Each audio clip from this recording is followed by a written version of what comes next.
And so without further ado, I'll introduce our special guest of honour today, Jeremy Spencer. We're very lucky to have Jeremy here today. I was having a look through some of the other webinars he's done, and I think some of his peers have referred to him as the godfather of sustainability. So yeah, incredibly lucky. A little bit about Jeremy. For over 20 years, he's been working as a registered builder, energy assessor, and director at his company or design and build company, Positive Footprints. Positive Footprints have won multiple awards for sustainability and work to show that energy efficient, sustainable design and high performance net zero home construction is a cost-effective option and can be a mainstream reality. Jeremy currently sits on the Design Matters National Board, the Thermal Assessors TASC Group, the NatHERS Stakeholder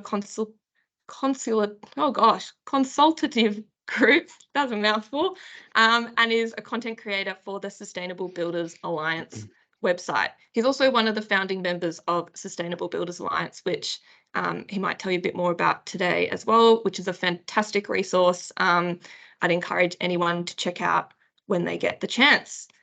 So without further ado, I will pass over to Jeremy. Thank you. All right, let me share my screen.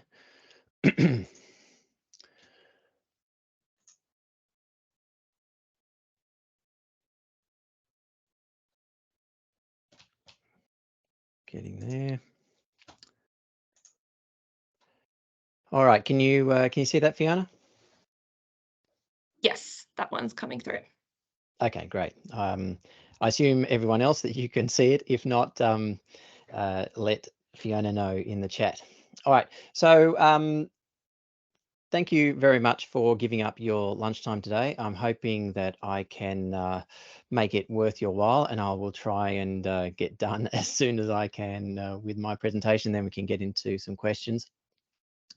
So today we're looking at preparing for net zero all electric homes as part of the first webinar, I guess, under the Sustainability program that Kingston is putting together, which sounds excellent. And thank you very much to Kingston for inviting Sustainable Builders Alliance to give this first, what will be an overview presentation on how to achieve net zero homes.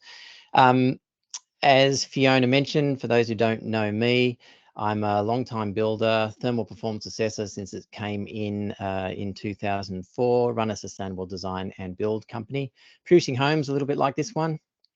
Most of our homes these days produce more power over the year than they use, just with reasonably small solar systems on top.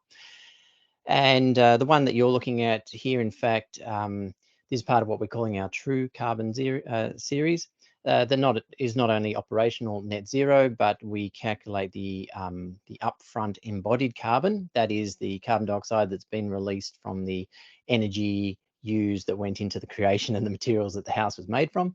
So that gets calculated, and a little bit more photovoltaic gets put on to pump out some green electrons and pay back the carbon debt over time by offsetting the need for fossil fuels to provide that power to the grid. Now, we're not necessarily going to get into embodied carbon today, though I'm happy to take questions on it later. But what I do want to focus on is achieving net zero operational energy home in a cost-effective manner. And the other hat that I wear at the moment is as one of the founding directors of Sustainable Builders Alliance. And Sustainable Builders Alliance is a group of 6 sustainable builders from around Australia who have got together to try and share some of the knowledge that they've gained over the years, and to move the residential industry to become a net zero industry. And in fact, it's the challenge for all industries in Australia as we progress towards 2050 to move our industries to a net zero footing. So we're hoping that the residential housing market can be the first one to do that. And we've put together this resource. On here, you'll find webinars, podcasts, and probably the heart of this web page is the roadmap to net zero homes. The roadmap to net zero homes is sort of a scaffold of topics, steps here, that there's a lot of information under each one of those when you click through it. But it goes through good design, low impact material specification, performance construction, efficient appliance selection, energy generation, and offsetting to create homes that are net zero or true net zero, depending on how far you want to take things. So I'd welcome you to go to the sba.com.au at your leisure. Okay, so today, this is what I want to talk about. I want to talk about an overview of achieving net zero. I might just turn it down. I'm getting a bit of buzz. Let me know if you can. Next door has started doing some demolition work, apparently. If you can hear that on your end is annoying you, let me know. I can turn down the gain. But what I want to talk about today is an overview. So I won't go into too much depth on any one topic, but I really want to give you an idea of where are the areas of high impact that you should be focusing on and what sort of technologies you should be thinking about, including to achieve a net zero operational energy home in this case. Now, this can, if you do commercial or industrial, these ideas can be applied more broadly as well to other building types. And right at the start, I do want to go over the NatHERS whole of home system, because this is actually a fantastic tool, and the whole of home methodology is one we've followed for years, but now it's actually in a software that helps you calculate the different impact of various appliances and strategies in the home. That's coming our way. It's already in the National Construction Code 2022, but in Victoria, that's set to come in the 1st of May next year. So I just want to go over that and explain that and how we can use that to not only pass NatHERS whole of home, but use it to achieve net zero operational energy homes. And as we go through, I'll also be pointing you to resources that you're going, well, that are very useful to give you that detailed information that you need to take you beyond the overview I'm showing today. And we will touch on the move to all electric that the big government is undertaking from the 1st of Jan. All right, let's get into it. How do we get to net zero? And if you're anything like a lot of players in the building industry at the moment, you're a little bit anxious, potentially. You're trying to get your head around 7-star, and now I'm starting to talk about net zero and you know, how are we going to achieve it? How do we do it? I want to say from the outset, you don't have to be anxious. You don't have to be worried. You don't have to trailblaze, because many have gone there before. And it's simply a matter of following what is now a well-trodden, established path to net zero. And if that looks like a little bit too much hard work, you might like this better. Join the conga line to net zero. And it's only slightly tongue-in-cheek. I actually think, I know that most of our homes are net zero these days. And it's simply a matter of, once you know how to do it, you can rinse and repeat, rinse and repeat. And now that we've got this NatHERS whole of home tool I'm about to show you, and we have technology, and the price points have really come down to a point where it's cost effective to do it, I have no doubt within in the next 10 years, we'll be finding more and more homes will be joining this huge conga line to net zero. Now, before I show you what the steps are in that conga line dance we're just looking at to get to net zero, I just want to go back to what we're actually trying to achieve, because it's always useful to just highlight what the problem is, so we can look at what solutions we need to provide and what sort of impact each solution has. And I'll be using this pie graph as we go through the talk today. It's just a useful instrument so that you can get a visual idea of the impact of the things I'll be suggesting. What you're looking at here is the average home. So if we took all of the homes across Australia, old and new, averaged them all together and looked where they use their energy, 43% goes to space conditioning. That's the biggest wedge. Actually, in Victoria, that's a little bit over 50%, because we're in a cooler climate in Victoria. we do a lot more heating than most of the other states, and so use more energy. So that space conditioning wedge is even more significant for Victoria. Water heating is a big wedge as well, so that's another place to focus attention. Appliances as a whole have a fair impact as well, as you can see there, and then cooking and lighting are smaller.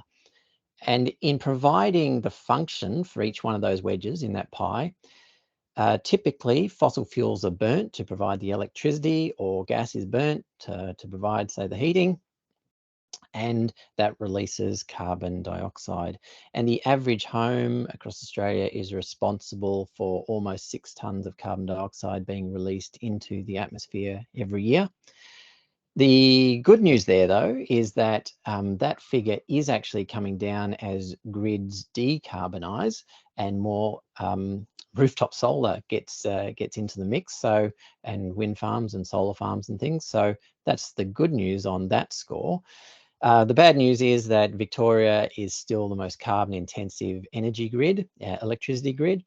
And so we're actually above 6 tonnes here in Victoria. But you can think of yourself as we go through today that the pie that I'll show you several times is equivalent to 6 tonnes of carbon dioxide being released every year by the house. And houses houses could last a long time if a house lasted, 50 years. Let's say a house lasts 50 years. And if nothing changed, that house would emit more carbon dioxide by weight than the weight of the house itself at that rate. This pie also, you can think of it as buying the power to supply the function of those wedges. The average dual fuel home has a bill of $2,283. And that was about 6 months ago that I put this slide together. So that no doubt has gone up since then significantly. So that's the sort of money we might be able to save if we can save most of this pie. All right, so that's the problem. Now I want to show you the NatHERS whole of home and how that relates to the problem directly. So what you're looking at now is a schema of the NatHERS whole of home program and system, which is now one come the 1st of May, it will be one of the pathways through the code. At the moment, we just do the star ratings up to 6 stars. But what happens 1st of May next year is that the software, the thermal performance assessment software, and I'm a long-time thermal performance assessor, will not just be looking at the stars. It will also be adding on appliances. So first of all, the star level, the lowest level ups from 6 to 7. That's part of it. And then the fixed appliances in the home are added: heating and cooling, hot water, lighting, cooking, spa, pool equipment, plug-in appliance, and on-site energy generation. If I show you how that relates to this pie, the star rating of your house is a measure of how easy your house maintains a comfortable temperature already. So a combination of the thermal shell of the house with the efficiency of the heating and cooling appliance that you put in it, those two things together determine how much energy is used in the space conditioning wedge.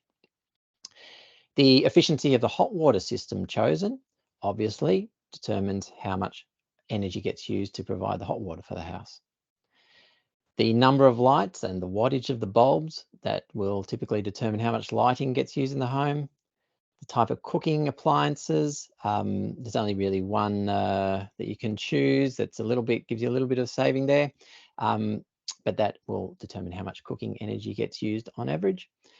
And plug-in appliances, the software calculates plug-in appliances, but doesn't allow an assessor to fiddle with that component. It simply calls up an average plug-in appliance amount depending on the square meters of the home and the number of bedrooms in the house as a proxy for how many people are likely to be living in the home over time.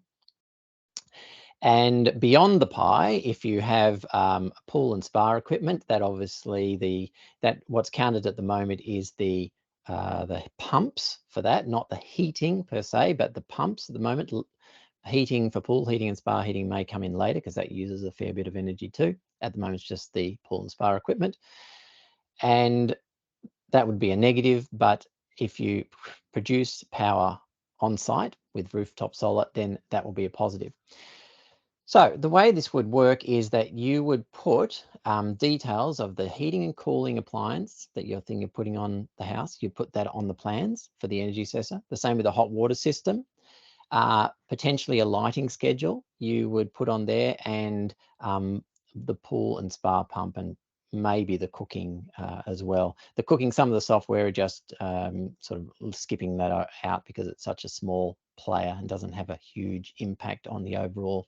And of course, if you're putting on photovoltaics, that would also be on the house, some details on that. And then the thermal performance assessor, when they're rating the house, would not only be entering materials that the house is made of, and windows and areas and that sort of thing, and insulation levels, they'll also be putting in the appliances that the house is stocked with, those major appliances there. They'll run the simulation, and then you'll see this, this 60 out of 100. That's what you've got to reach. We've got to reach 60 out of 100. So first of all, you've got to get to 7 stars. That's a requirement. And then you'll need from the 1st of May to get to 60 out of 100. So what is 60 out of 100? 60 out of 100 is referenced under this H6P2 clause, which says that the energy use for the house must be 30% more efficient than a house with the following benchmark appliances. And what this house is, this is a 7-star home, which has the same floor plan as the house that you've just put in, but is dumbed down to 7 stars. So if yours was 8 stars or 9 stars, whatever, they dumb it down to 7 stars. And then they will put in these benchmark appliances: a 3-star ducted reverse cycle air conditioner, 5-star gas hot water, and 4 watts per square meter of lighting. See how much energy that home uses, and your home, your house plan, and your star rating with the actual appliances that you are putting in needs to be 30% more efficient than that. And then you'll get to 60 and above and you'll pass. So that's how the scheme works to pass. But I want to draw your attention to right at the end of the number line there are 3 little magic words: net zero home. And this is the first time, not many people have noticed this in the industry, but this is the first time that a software recognized under the National Construction Code has net zero within it. And you can potentially use the NatHERS whole of home to guide a net zero outcome on the ground. And that's following this whole of home process, and which is what we've been doing for a long time, and what I want to concentrate on showing you how to work with this system to achieve that net zero outcome. So not just a pass, but a net zero outcome in a cost-effective manner. Okay, so that's a bit of background. Now we're into the steps of that conga line dance, if you like. So what we're going to do, there's this little arrow that you may have seen on the pie before. That little arrow, I'm going to work my way around the pie and see what savings we get in the different wedges for different things, different initiatives that we can apply to homes. And the first one, if we're wanting to minimize this space conditioning needs compared to the average home, the first one is to get a good energy rating score. We have to get 7 stars, but you can get 7 stars and beyond. And really that star rating is just a measure of how well the house, the bones of the house and the design of the house is designed to work with the climate to maintain a comfortable temperature, you know, in the absence of mechanical heating and cooling. They get added on where there's a shortfall in the software. So the better that a house is designed for its local climate, the better that you will rate on the house energy rating software. Now, how do you do that? What do you do if you want to get a 7, 8, 9, 10-star home? Well, you simply use passive solar design principles and you design for climate. So first thing, this is something that is core knowledge, I think, at this stage, that all members in the building industry really need to understand the basics of passive solar design. And it's as simple as this. If you're in a cold climate or you're in a climate that gets cold during winter, you're wanting to design a house or a building that lets the sun in those cold times. and then you're wanting to insulate it well to trap that heat in, maybe put in a little bit of mass to have a bigger capacity to hold more heat. And you know, that's simply how you deal with cold times in the season or colder climates. Now, if you're in a hotter climate, then shade will be your friend, keeping the sun out and looking for where the local breezes are in the early morning when things are cool, or at night when things are cooling down. So you get those, potentially get those breezes blowing through the home. And if you're in a climate which has a high daily temperature swing, if you can lock to the mass of the earth, say with a concrete slab, or something similar, or a bit of mass in the house, you'll find that the outdoor temperature can go up and down and vary quite widely, but the internal of the house will be moderated a lot by that connection to mass and be much more comfortable. Those are the basic ideas. Now, there are some rules. I won't go into them today because I don't want to be here for 3 hours, but the website, the Sustainable Builders Alliance, the first step on the roadmap to net zero homes is good design. And it goes through the 5 rules of passive solar design: orientation, windows, eaves, insulation, tightness, thermal mass, and ventilation. And you can read that, and by the time you've read that, you'll be almost an expert on passive solar design. That's what you need to know to be able to design homes to perform well. You don't need to actually calculate anything in that, by the way, because that's what the software does. You just need to know the principles to work to. And if you look at the these words down the side here, you'll find that at the bottom we've got an SBA tool, and we've got a webinar link, and we've got internet links. So at the bottom of each step in the Sustainable Builders Alliance roadmap to net zero homes, each of the 5 steps, it finishes with a tool, a webinar link, and then internet links for further reading.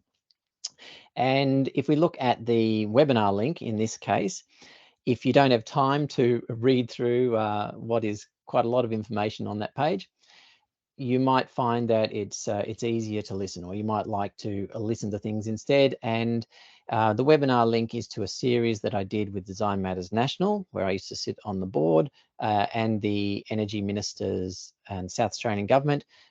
We did a program, the Net Zero Builder program, and that is free until the end of this year. So you can link to it through the SBA website, or I've got the direct link if you want to go to it on the bottom of this slide here. But these are the 5 modules: design for thermal performance, building to achieve that on-site performance, managing condensation, air quality and risk, integrating efficient technologies to reach net zero, and going beyond net zero to identifying and reducing embodied carbon as well. Highly recommended. The tool on the SBA website is also really useful, and this has come about from not only my experience as an energy rater, but discussions with energy raters over the year, a range of checklists to just compare the design that you're designing. If you're a designer, compare with the checklist, and if you're getting things that aren't checking out, that'll be a red flag. If you get a couple of red flags, you should be getting a thermal performance assessor in to help you with that design. So it's just an easy way to check whether you're on the right track to 7 stars or not. And if you don't get involved in design, it's still a great thing for builders to have, so that I know that builders get a lot of plans across their desk. It's no use putting a lot of time and effort into plans that aren't going to rate up and are going to change later on. So it's good to be able to have a quick look through, know some of these rules in the checklist, and be able to say, actually, I think you should take that back to the designer or get the thermal performance assessor to look at it before I spend too much time quoting it up and advising.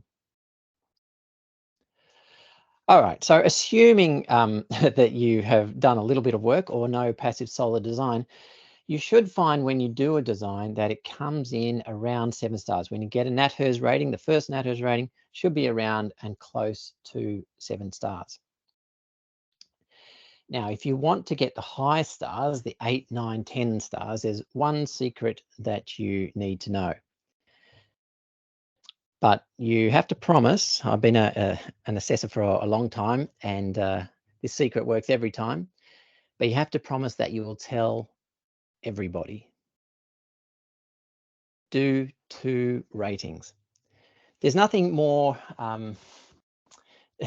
there's nothing more annoying for a energy rater, and I used to do thousands of ratings as I was getting positive footprints going.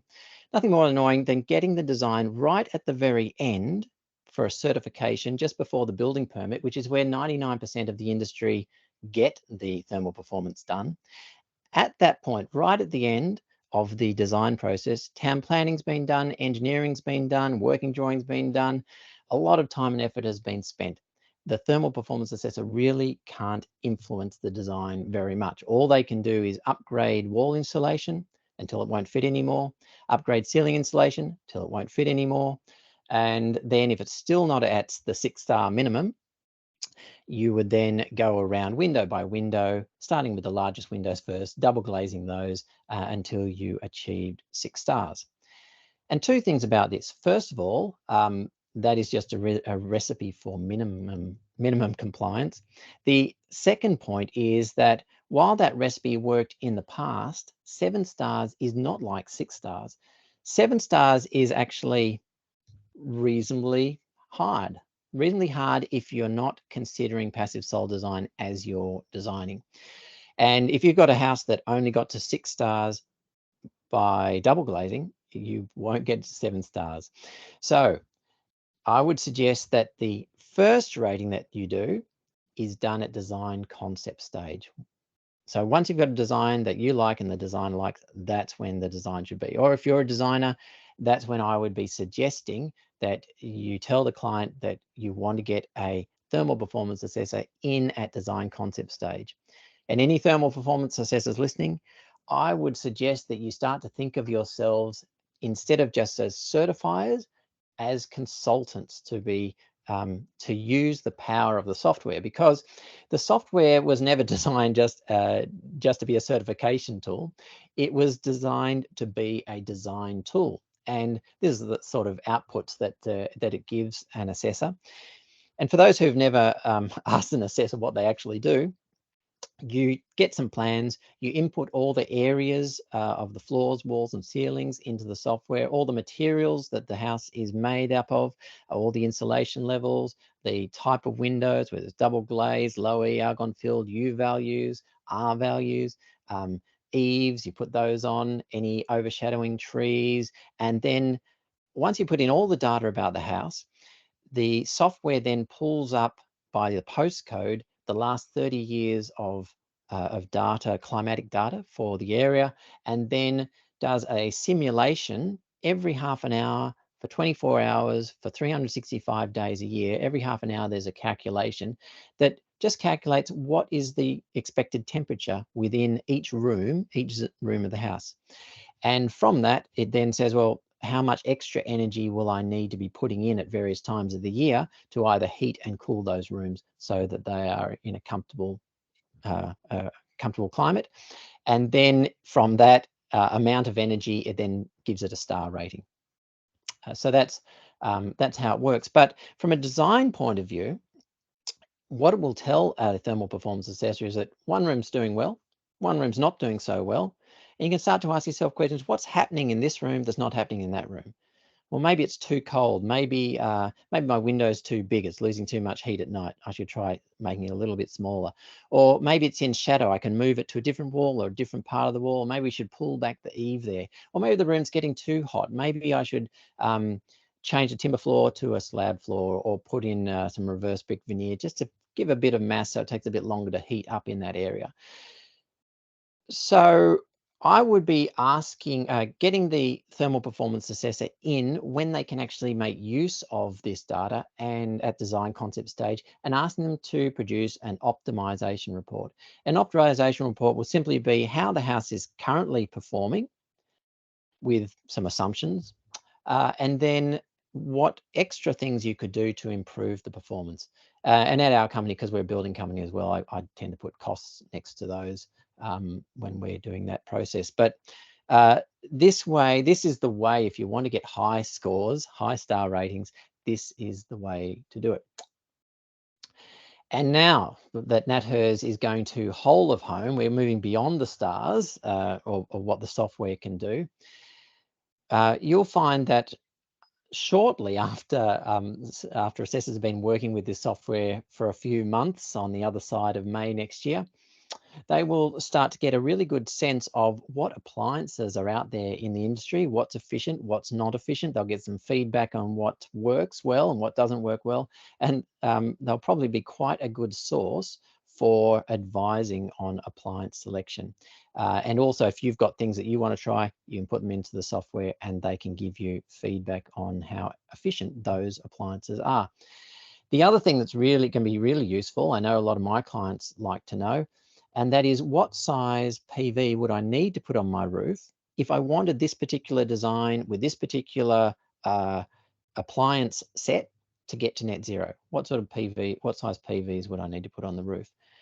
This can now potentially tell you. And lastly, some of the software, I'm not sure whether, I haven't seen all the new software yet to know whether this functionality is going to be in there. Sizing up heating and cooling plant. I know the calculation, the underlying calculation engine that the CSIRO provide to all the NatHERS, all of the 4 NatHERS software, they all use the same calculation engine, does have the ability to size up heating and cooling plant. So look out for that functionality maybe down the track, but that would be good to know to help designers choose the right size systems to put in. How do you find an energy assessor? Well, you probably already got one if you're in the industry, but if not, go to Design Matters National. That's the peak body for building design professionals, designers and thermal performance assessors, and go to that website down the bottom.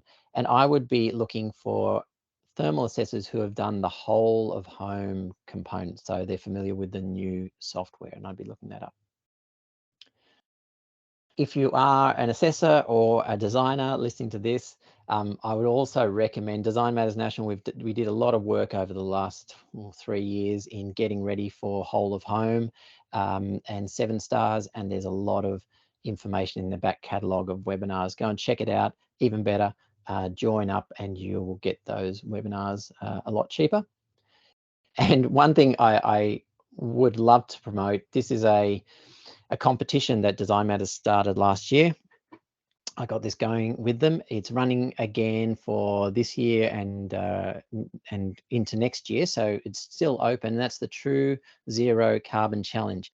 In this challenge, a designer and a thermal performance assessor team up to see how good they can get homes, how high performance, and also they will have to calculate the embodied carbon within the home. There's tools to do that. There's training modules. There's a lot of upskilling that goes into teaching the entrants how to do this, and then they have at it to produce beautiful homes that pay themselves back, pay back all the embodied carbon by 2050. That's the timeline they need to meet. That's when we're all supposed to be net zero. So I would highly recommend that that competition. All right, so assuming that you have a designer or you are a designer and you're doing a design using passive solar principles, you should be able to get to 7 stars and beyond, especially if you use a thermal performance assessor at design concept stage. So how much energy would you expect to save on this pie graph compared to the average home if you had a 7-star home?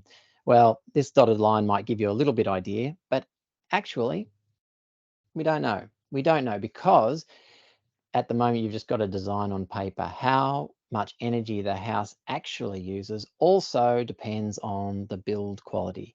Is it built to the assumptions that underlie the NatHERS rating software?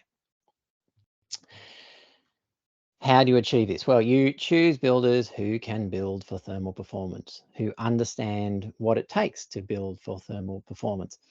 This is my team, in fact, with our infrared camera. But look, any builder who's getting blower door tests and using infrared cameras or talking about high performance on their website, they're probably on to this sort of stuff already. Those are the ones I would be looking for. If you are a builder and you want to, educate yourselves a little bit more so that you are minimizing what will be, as we move into high performance, there is a fair bit of risk there for builders, especially as we're offering, say, net zero outcomes, or the designer's offering net zero outcomes. What if the home doesn't perform? You know who they're going to point the finger at. So it's very important to upskill yourself to understand what it takes to build a high performance house. And what you're looking at here is step 3 on the Sustainable Builders Alliance website.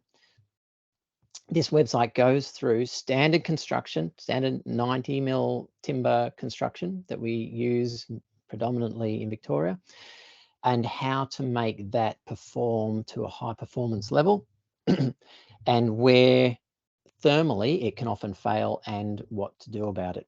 And once again, down the bottom, you'll see there's an SBA tool, a webinar link, and an internet links if you want to follow things up further. One of the tools that I would suggest that you might start including in your plans, anyone who's creating plans, and this is primarily for homes, but it can be really any structure. It can be, you can modify it as you see fit. This is a thermal performance checklist, Sustainable Builders Alliance thermal performance checklist, and it simply looks at each stage of construction, and you'd give this to the project manager or whoever you deem on the team, just to check that things have been done that can contribute to thermal performance and that are easy to miss.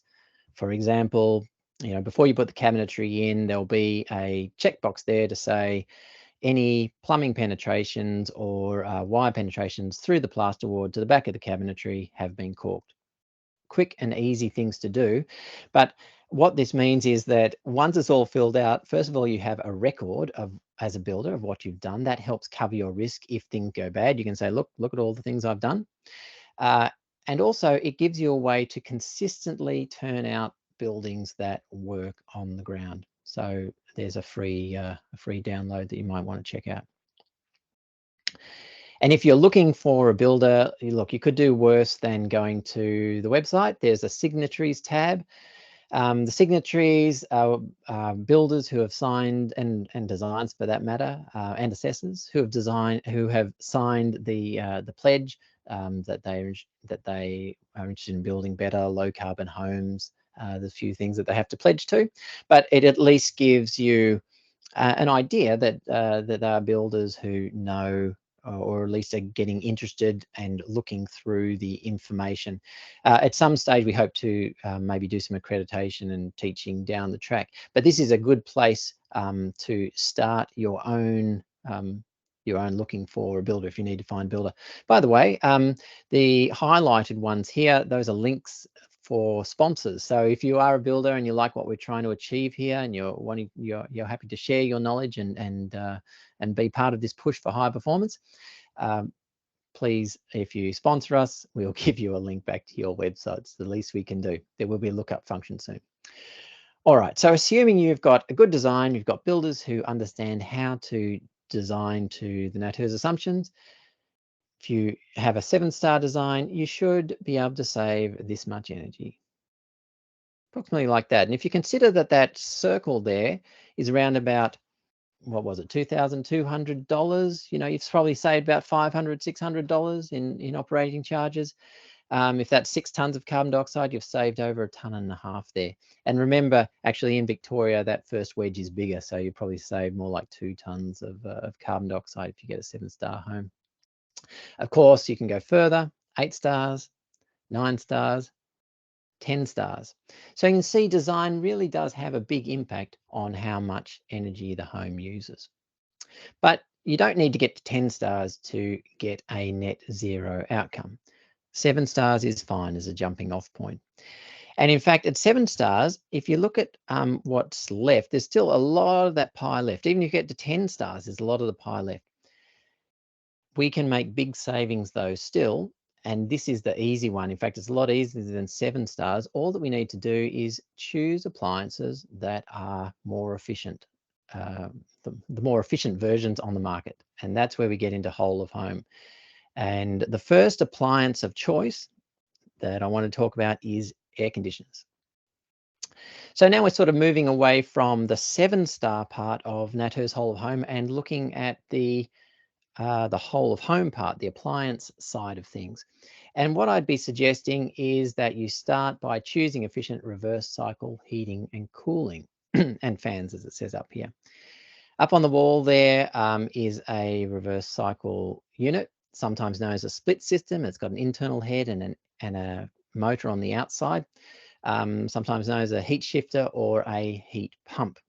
They're all the same heat pump technology. And in fact, this hydronic panel that you see in this picture is not a gas boiler. It's run by a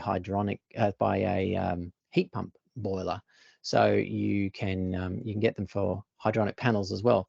The only difference is with a reverse cycle, they run backward. That's the reverse part. And you can also get cooling out of them. So technically, this house didn't need to have the hydronic panel in.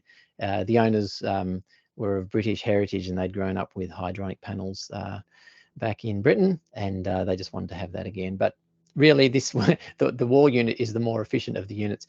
And if you get to 7 stars, the house is quite efficient. You don't need too many of split systems, and they actually become really one of the cheapest ways to, if you want to heat and cool the house, to provide heating and cooling in a efficient shell house. So what makes these things so efficient? Maybe if I just, if we look at what's put in as standard still at the moment in Victoria, and most homes would get a gas ducted heating system in their home. That will change from the 1st of January, which we will discuss, or might change a little bit from the 1st of January. But if I was trying to compare a split system versus the gas ducted system, the most efficient that a gas ducted system can ever be at supplying heat, the most efficient is 100%. If 100% of the gas was burnt in the furnace, 100% of that heat then got through the ductworks with none getting lost and all goes into the house, 100% efficient. In reality, the best systems are more like 90, 93, I think is the best I saw, % efficient. And most of the average systems and older systems are more like 70% efficient. To compare, this split system, or this particular one up on the wall, is more like, it's approaching 600% efficient. And even less efficient versions of these are more like 300% efficient. And I know that sounds bananas. It sounds like I'm breaking some law of thermodynamics. But it's because these units don't actually make heat, not like burning gas to make heat. They're just shifting it from outside to inside. That's why they're sometimes called heat shifters. And it's worthwhile having a quick look at how they work. So here's the insides of a split system unit. You got the head unit up on the right and the motor that is on the outside. And then if you take away the covers, what you would see is this length of pipe that travels all the way around the unit in a big squiggly line. And inside of that is a refrigerant. Now, the refrigerant, let me explain how it works. Let's say we start at the bottom here. The refrigerant comes in. Let's say it's you're trying to heat the house and it's a cold night outside. Let's say it's 5 degrees or maybe 0 degrees, really cold night. The refrigerant comes along here. It's a gas and it gets expanded through the expansion valve. Now, if you've ever felt expanded gas, it's very cold when you expand gas. It cools it down. And you might have felt this if you've ever turned off a barbecue and got some of the gas shooting out of the canister onto your hand. It's quite cold as it hits the back of your hand. Or maybe if you're at the gas station and you're blowing up the car tire and some of the air comes back onto your hand, again, quite cold. It's gone through an expansion process. Now, when this refrigerant gets expanded, it goes down to a temperature of around about -30 degrees or so, depending on the refrigerant. So very, very cold. Now, it might only be 0 degrees outside, but compared to -30, the air has a lot of heat in it. 0 degrees air does not mean zero energy in the air. Absolute zero is actually -273 degrees Celsius. So there's a lot of energy still in the air, and that cold 0 degree air is actually a lot warmer. And what happens is the fan blows that relatively warm air across the very cold copper pipes with the very cold refrigerant inside. The heat goes into the refrigerant. It then comes around until it gets to the compressor. Now the compressor then squashes the refrigerant gas, and if you've ever squashed a gas, you'll know that it gets hot, and you would have felt this if you've ever pumped up a bike tire with one of those older hand pumps. The hand down the bottom of the pump at the end near the valve gets very hot. That's because you're compressing the gas, and it gets squashed and compressed, and now it's very hot, and the heat comes around through here somehow, and it now goes up through behind the head unit. The head unit has very small little copper pipes, and once again they get very hot because they've got the hot refrigerant inside. The fan blows across those, blows the heat out into the room heats up, the refrigerant cools down as the heat goes out of it, getting blown across the room.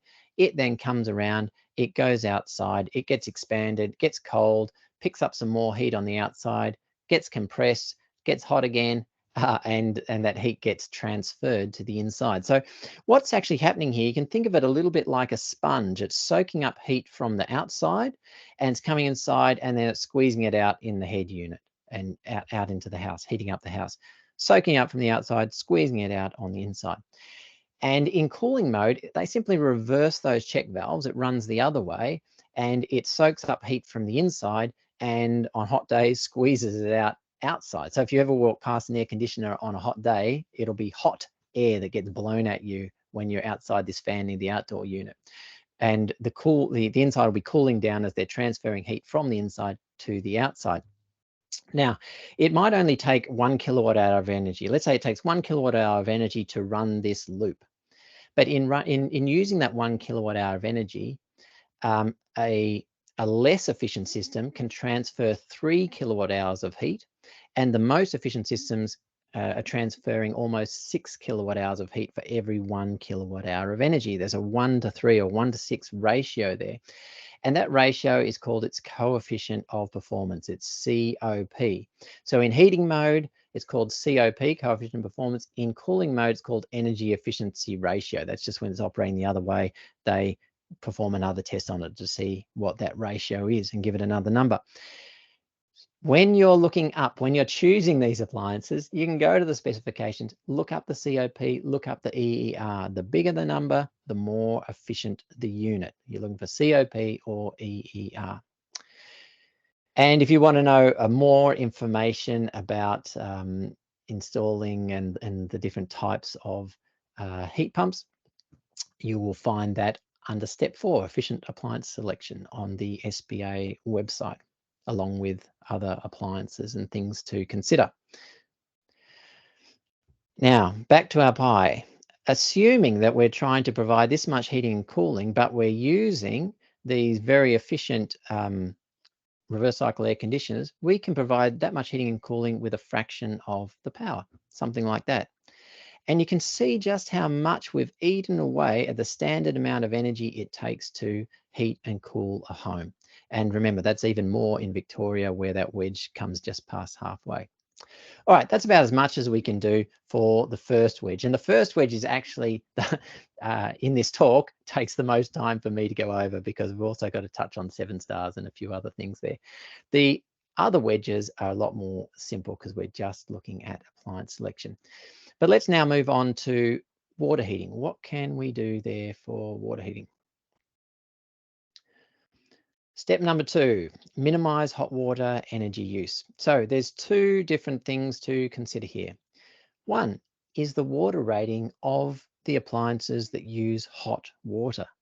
A more efficient shower head, for instance, will use a lot less hot water than an inefficient one, or one that's 3-star rated versus 4-star rated in this case. And also the amount of energy that get used for water heating will depend on the energy efficiency of the hot water heater that you choose. So let's have a look at those 2 things. Showers, by the way, half of your hot water goes through your shower head. They have a huge, well, I wouldn't say they have a huge impact. They have a reasonable impact on the amount of energy, especially for the fact they're just one little cheap appliance. And as far as payback time, of all the things you can do in your house, a water efficient shower head will pay itself off quickly. But make sure it's a good quality one that you put in. There's nothing worse than having a shower under a drip of water, if it doesn't give you a good shower, doesn't matter how efficient it is, it will probably be replaced by a huge rain head at some stage to give a good shower. So anyway, I would suggest you put in good water efficient 4-star shower heads. One thing to consider here is that it's not actually part of that whole NatHERS whole of home software calculation. They don't consider the shower head. You don't get to enter shower heads in the software at all. And so in effect, this gives you the house on the ground will perform technically a little bit better, should perform a little bit better than the energy rater gives it credit for. And this is sort of nice. This gives you a little bit of headroom if you're a developer or a designer or a builder, and maybe you've stuffed up a little bit somewhere else, or you've got clients who use a bit more energy than normal. Well, now you've got a little bit of headroom on that energy usage and less likely to get unhappy clients. So that's the shower head. For the hot water system, look, our clients now typically will generally be choosing heat pump hot water. I've put in a lot of solar hot water in the past. They also work really well, but heat pumps tend to be a little bit cheaper. And now, because we're always putting in photovoltaic solar systems that make excess electricity in the middle of the day, this is a great option. You can put on timers. Some of these systems have timers, so they turn on to heat in the middle of the day when you're making that extra electricity. And there's a great place to put it instead of sending it out to the grid for 6 cents or 5 cents or whatever they give you these days. Also, look for a coefficient of performance of greater than 3. These things are not reverse cycle. You notice that the motor is almost exactly the same. They just work the one direction. They just are a heat pump that grab heat from the air and dump it into the water barrel. And there are different versions and different looks of these things, but they basically all do that same thing. The best of them at the moment have a COP of just above 4, but 3 is really good. For every 1 kilowatt hour of energy, you get 3 kilowatt hours of heat out of the air and stick it in the water. So, assuming you use efficient shower heads, and by the way, the second most efficient thing, if you get to specify it, is the washing machine. Water efficient washing machines, front loaders, will typically use a lot less hot water, so use less energy. But if you choose efficient shower heads and a heat pump hot water system or a solar hot water system, you should be able to make this much hot water with a significant reduction in energy, something like that. You can see how we're saying to eat our way around this circle. That's it for water. Let's have a look at lighting. What can we do there? So lighting, the lighting wedge here, remember this is existing homes and new homes, a sort of an average of both. And a lot of existing homes still have incandescent bulbs or halogen bulbs. So you get a little bit of a saving straight up just by using LEDs. So that's a good thing. Make sure you use LEDs. The other thing to consider is you'll use a lot less LEDs if you have pendant lights hanging down. Typically, one pendant light will replace 4 recessed down lights because they're just shining down, whereas a pendant light tends to distribute its light a lot better, so it's a bit more efficient in what it does. The other thing to consider, and I didn't go through it before, though we do on the website, the NatHERS House Energy Rating Scheme, when you're it assumes, for the star rating, it assumes a tightness of at least 10 air changes per hour. And if you don't understand what that is all about, check out the website.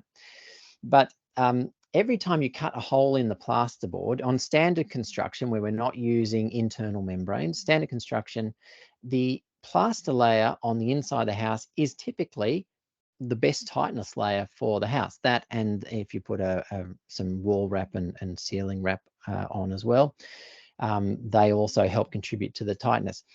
But every time you cut holes to put in recessed downlights or other penetrations through the plasterwork, you make your house a little bit leakier each time you do that. So again, pendant lights tend to keep your house nice and tight and under that 10 air changes that NatHERS assumes. If you choose LEDs and pendants, you can get a little bit of saving in the wedge, something like that. Cooking, let's have a look at cooking. Step number 4, minimize cooking energy use. Now, there's only really one appliance of choice in here. Cooking includes all the appliances in the kitchen, but the only one that you can really vary that gives you much in the way of energy savings is the cooktop. A induction cooktop like this one is typically around 55% more efficient than a gas cooktop. Gas, by its nature, tends to go, some of it goes into the pan, but a lot of it goes around the sides of the pans and the pots. It's just not as efficient at getting that heat into the food, whereas induction is much more efficient at doing that. And induction these days, you don't really pay a price premium for it, and they're just as responsive as gas. Well, that's what my clients are telling me. Now, it doesn't really matter from an energy point of view because it's only a small wedge here. You only get a small savings, just one appliance there. But from the point of view of cost savings for the clients, if you go down this pathway of using heat pumps, you'll often find that this is the last holdout gas appliance in the house.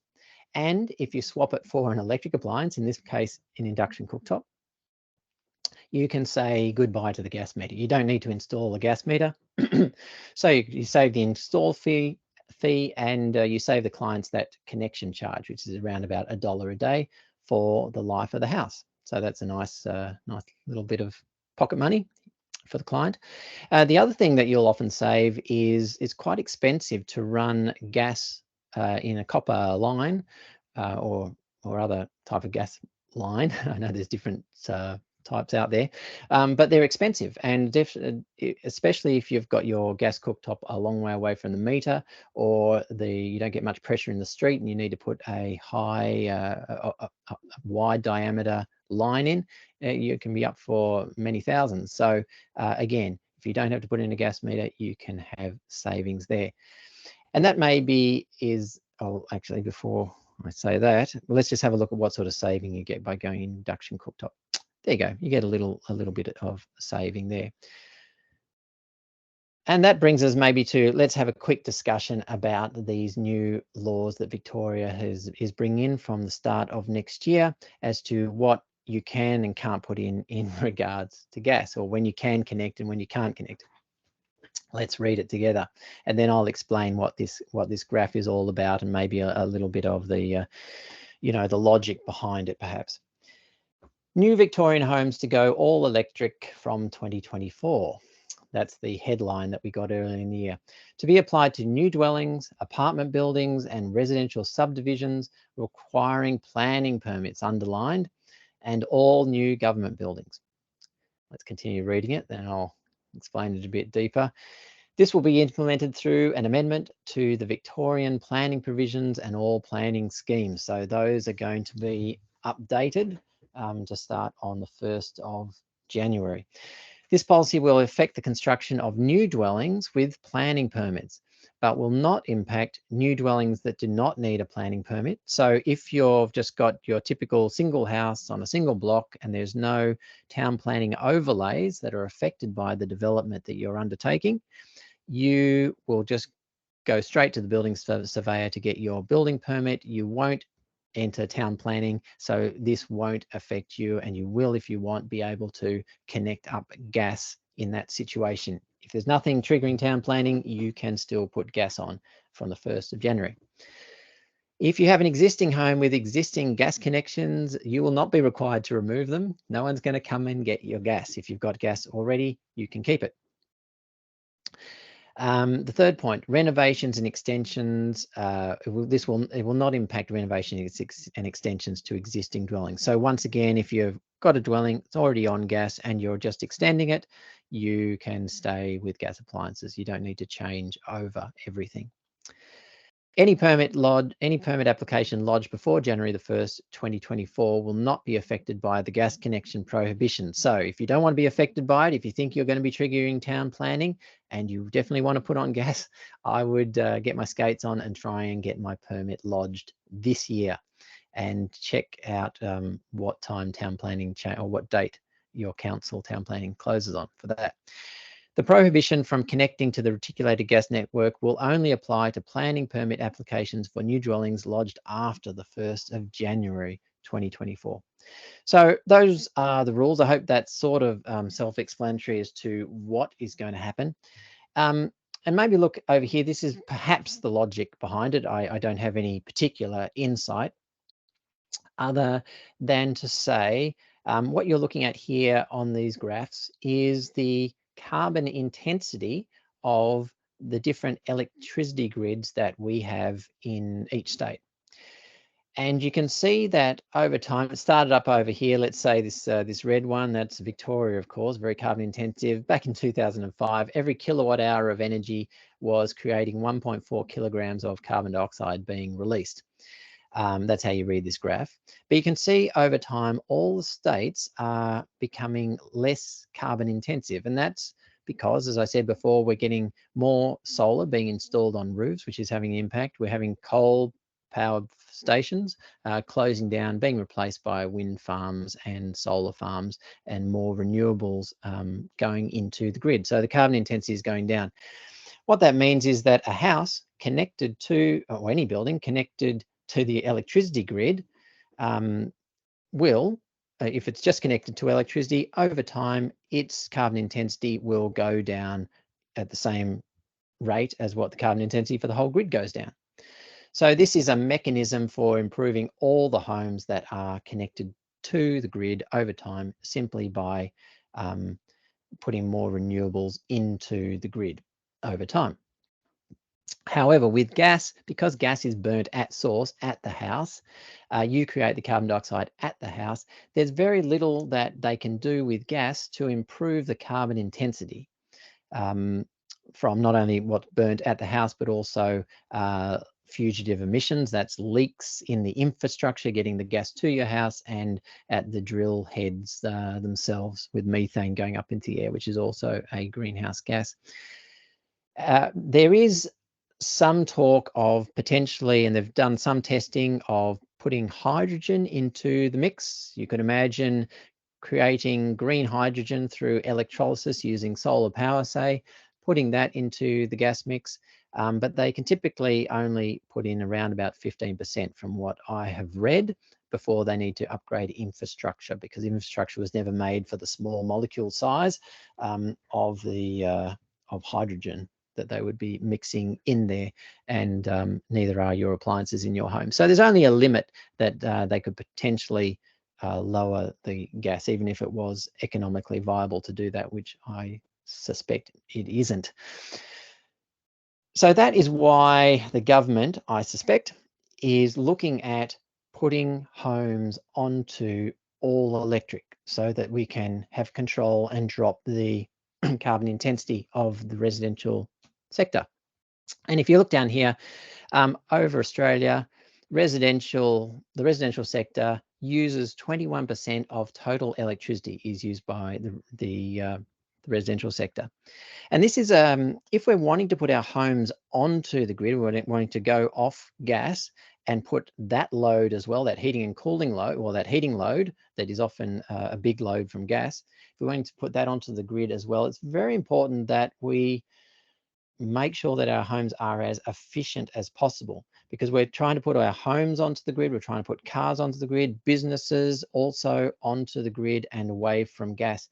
And if we stay at the inefficient levels that we're at now, we would need a huge infrastructure, a very costly project to undertake. The more efficient we can make our homes, the lower the cost of such infrastructure will be to roll out a renewable powered grid. All right, that was a little side tangent. Let's get back to this last step. You can see that we have eaten through each one of these wedges here, and we're up to our last wedge appliances. And I know that for many builders, they don't get much say in appliance selection. Designers maybe a little bit more, especially if they're talking to clients about cabinetry and what size things they want to put in their cabinetry. They often get into conversations about appliance models and so forth. However, if we can get clients to choose efficient white goods, you can get a fair saving on this wedge. And here's a document that you could take a screenshot and you could give to clients just to educate them a little bit as to how much energy they can save if, when they go shopping, they choose appliances with higher star ratings. Or if you're the one fitting out a project, you can look at this and hopefully choose more efficient, higher star rating products.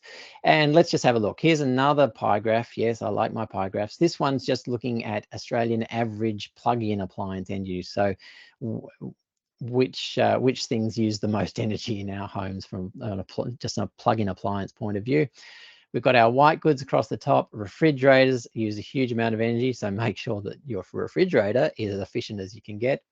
And televisions use a fair bit of energy. Pool equipment as well uses a fair bit. I haven't put a link on here as to where to look up efficient pool equipment, but on the SBA website under step 4 appliances, there will be a link to the GEMS, GEMS database.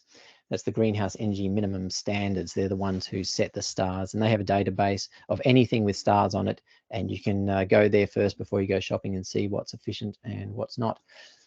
But this particular table is quite useful to explain to owners, and it's got standard size models down the left-hand side. It's got what is the worst star that you can buy on the market, and also what is the best star that you can buy on the market, and what the difference between them over a 10-year running cycle, just to show that you can get a big energy saving from actually choosing the higher star appliances, and they would usually pay themselves off any premium that you would pay for it.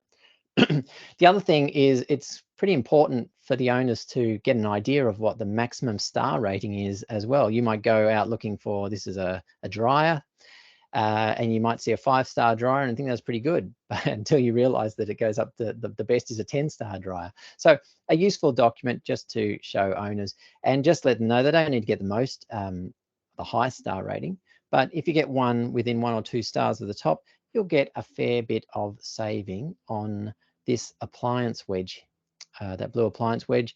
Something in the order of about 1/3 can be saved. It's not more than that because a lot more things get plugged into the house over time. And once again, this appliances in the software itself, assessors don't get to fiddle with that. So this is another thing that can make your on-ground performance of the house better than the energy rating itself and give that little bit of wiggle room, that bit of headroom. All right, so now we've gone through each of the 5 steps. The very last step is to offset with PV, the last piece of the puzzle. But just have a look at the pie graph here, and you can see how much energy we've saved simply by the steps that I've gone over. Most of that was choosing appliances, I have to say. And really, we've taken out maybe 2/3 of the energy use of the average home simply in efficiency savings. And we've given up no function. The only thing we've given up is cost and also carbon dioxide being released to the atmosphere there. And as a point of reference, we've found in our homes, 200 square metre or so standard family home, that if you follow this procedure, this whole of house methodology, that a 5 to 6 kilowatt PV system typically around Melbourne suburbs would be enough to start breaking even on producing as much power over the year as you use. And if you consider that the average system size that gets sold these days is at least 6.6 kilowatts, you can see that we've got something here that could potentially be rolled out, could become more of a mainstream proposition for all houses to go this direction and really lower in a really major way the amount of energy required to run the average home. Of course, wherever you are in your climate, and depending on your floor plan and size of your home, all those sorts of things, you can remember, go to the thermal performance assessor and get them to size up PV for a net zero outcome for you to achieve the net zero home, where you're producing as much power over the year as you use. Now, there's a little there's a little bit more to know, of course, about what to choose, how much space to allow on the roof, what are the best angles, what to choose for inverters and solar panels and all sort of stuff. We've got the information for you on step 5 of the roadmap to net zero homes, the SBA website. Check it out. Now, we'd also suggest going beyond. Any house that you're building these days or renovating, within 10 years or so, the garage in that house is likely to have an electric car in there. And it's easy when you're doing the works to set up for electric car charging. You simply need to run a 32 amp conduit that allows for the fastest charging speeds. From the switchboard, leave a couple of spare switches so that the electrician could potentially connect up later, but just leave it in the wall and run it around to where you think there's going to be a charging point in the garage. Again, leave it in the wall, mark it on some plans for the client so that they know where things are. I'll take some photos. And effectively, you've set up then for fast car charging. Now, however, I mentioned here, you see it says 3-phase there.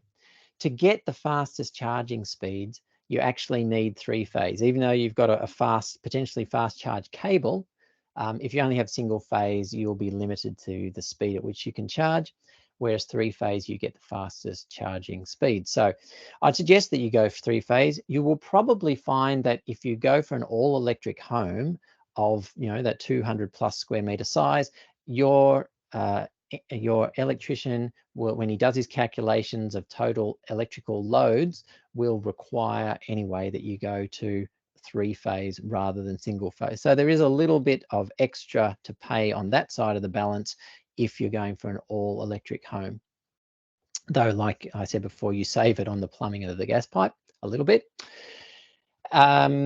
The other good thing about going 3-phase, a lot of the utility providers at the moment won't let you contribute more than 5 kilowatts of power, or have a bigger system than a 5 kilowatt system contributing back to the grid for any phase of the house.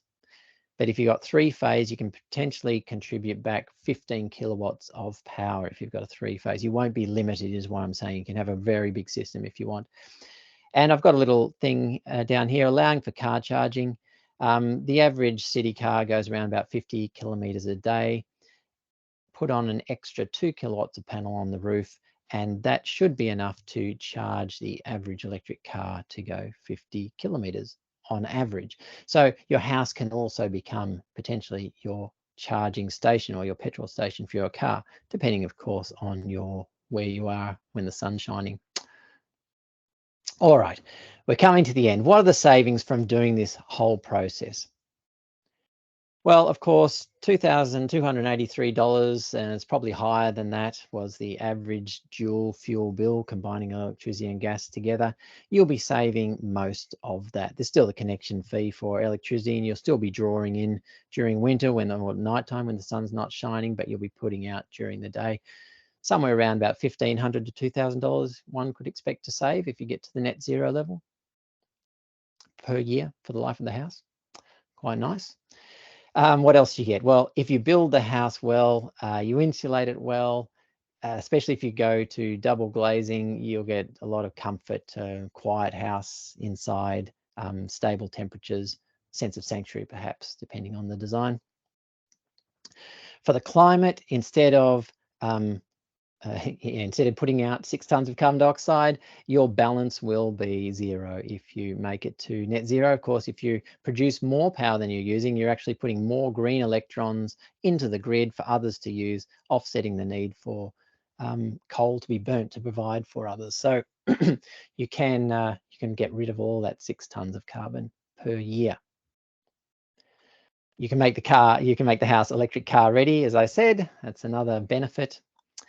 And if you want to, you can also start looking at the embodied carbon in the house and minimizing that as well. And if you do want to go that direction to produce true zero homes, or what we're calling true zero homes, you can go to the sba.com.au roadmap, and the last step, which is, the second step, in fact, which is low impact material specification. There's the website there to check it out.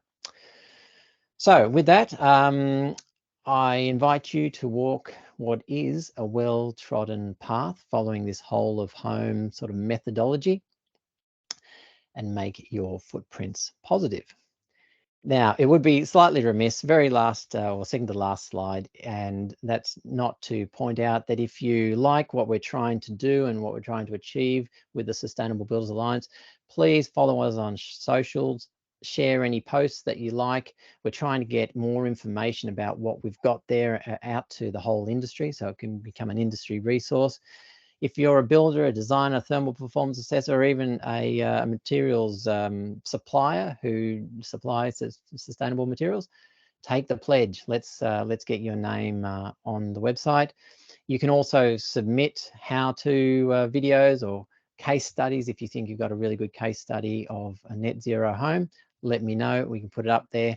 And of course, tell others. And if you like what we're doing and you want to be associated with it, and you want to drive or give us more resources so that we can make more of an impact, please consider becoming a sponsor. And together, if we're all pulling in the same direction, we might just get to where we need to go. All right, Fiona, that is it from me. I will unshare my screen. Incredible. Thank you so much, Jeremy.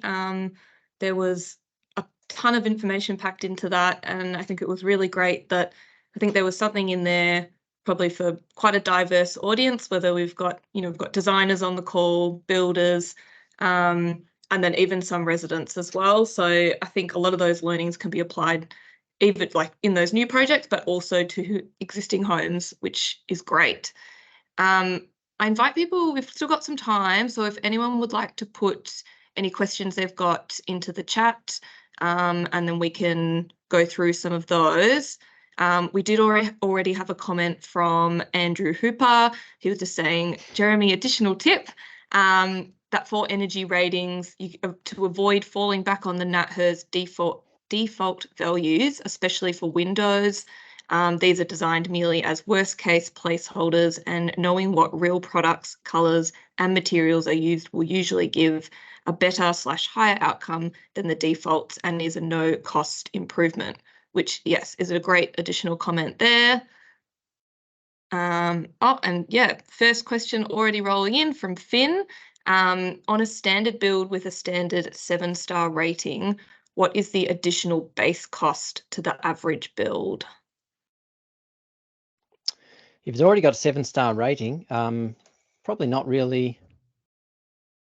Well, okay. If you're doing reverse cycle air conditioning, probably at 7 stars, you won't need one in every room. Though depending on the layout and how long your house is, perhaps it may be a question of distribution of systems, since it's not a ducted system. So you might want to potentially look at ducted variants of that. But no, typically that won't be too expensive or very expensive. The hot water system, a heat pump hot water system, is maybe $1,000 or $2,000 greater than a gas ducted. Sorry, my brain's getting old here and tired. A gas instantaneous system. So there's a little bit of extra cost there, and a solar system these days, 6 kilowatt solar system, somewhere between $3,000 and $6,000. So those are the sort of costs you're looking at. The bigger cost is if, depending on the quality of your design, it's often whether you go double glazing or single glazing. That's usually the biggest cost.